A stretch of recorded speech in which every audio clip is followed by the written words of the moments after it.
Sarah, two parts of the Comey question regarding the interview the president just gave. First of all, isn't it inappropriate for the president of the United States to ask the FBI director directly if he is under investigation? No, I don't believe it is.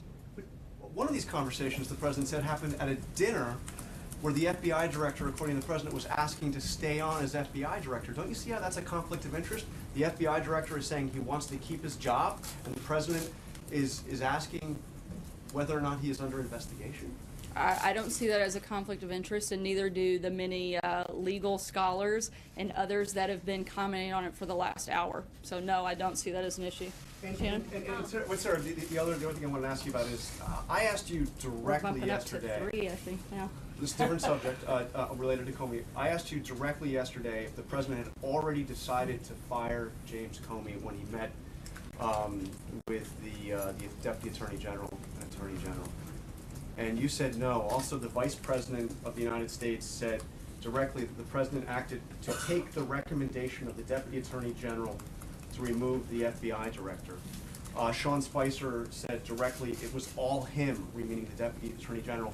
Now we learn from the President directly that he had already decided to fire James Comey. So why were so many people giving answers that just weren't correct? Were you guys in the dark? Was the Vice President misled again, as happened? I know you'd love to report that we were misled, and we want to create. Hold on, Jonathan. I let you finish and read off every single one of those statements. So unless you want to trade places, I think it's my turn now. I think it's pretty simple. I hadn't had a chance to have the conversation directly with the president to say.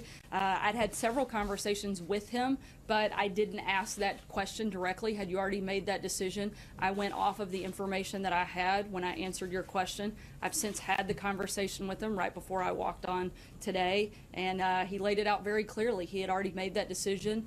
He'd been thinking about it for months, which I did say yesterday and have said many times since. And Wednesday, I think, was the final straw that pushed him, and the recommendation that he got from the Deputy Attorney General just further solidified his decision, and again, I think reaffirmed that he made the right one. But was the Vice President in the dark too? Was the Vice President in the dark too? Nobody was in the dark, Jonathan. You want to create this false narrative. If we want to talk about contradicting statements and people that were maybe in the dark, how about the Democrats? Let's read a few of them. You want to talk about them? Here's what Democrats said not long ago about Comey. Harry Reid said Comey should resign and be investigated by the Senate.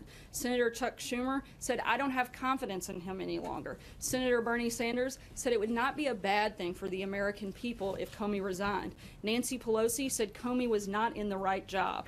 Former DNC Chair Debbie Wasserman Schultz said that she thought Comey was no longer able to serve in a neutral and credible way. President Obama's advisor Valerie Jarrett reportedly urged him to fire Comey.